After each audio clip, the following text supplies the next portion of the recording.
Welcome in Maspalomas Dunes, must-visit attraction in Gran Canaria. Let me give you some basic information about this nature wonders before I take you walk through the dunes. Most asked question by tourists is this sand came from Sahara Desert? Short answer is no. The sand of the Maspalomas Dunes is not from the Sahara Desert. Scientific studies show it comes mainly from the local marine shelf, deposited when sea levels were much lower during the last ice age and later blown by wind into seashore.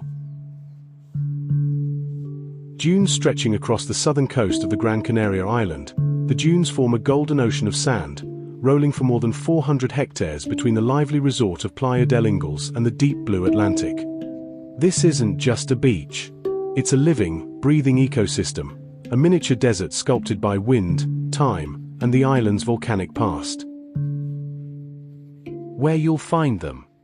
The dunes sit on the southern tip of Gran Canaria, right beside Playa del Ingles and the Maspalomas lighthouse. From the beach, the view is surreal, the turquoise water on one side, and on the other, a vast Sahara-like landscape rising and falling like waves frozen in time. What makes the Maspalomas Dunes truly fascinating is that they're not static. They move, slowly, silently, continuously.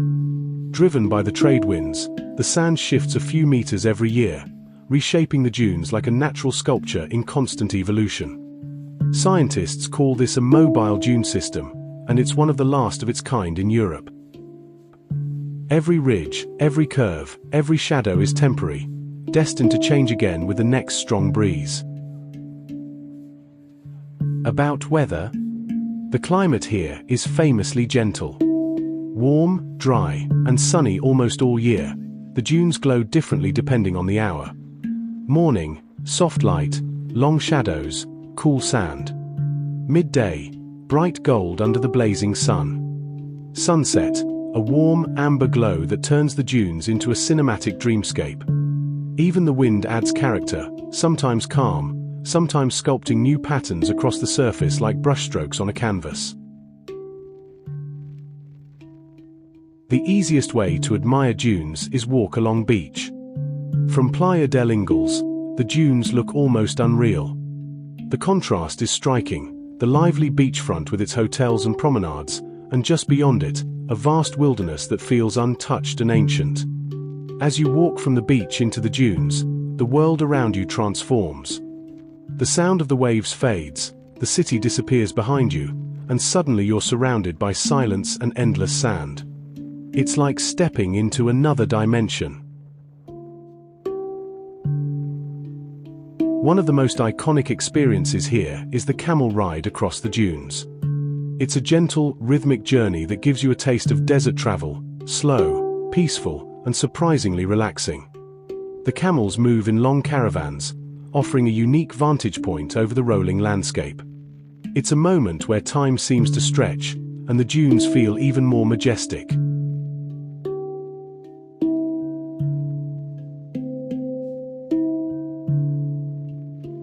The Maspalomas Dunes are part of a protected nature reserve, home to rare plants, migratory birds, and delicate ecosystems that survive thanks to the balance between sea, wind, and sand.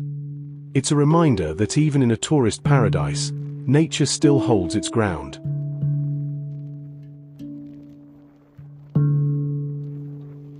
The Maspalomas Dunes aren't just a place to visit, they're a place to feel. A place where the island's wild heart beats beneath your feet, where the wind writes its own story in the sand, and where every step reminds you that nature is always in motion.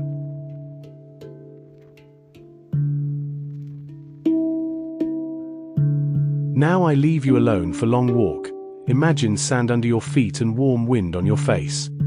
Welcome in Maspalomas Dunes.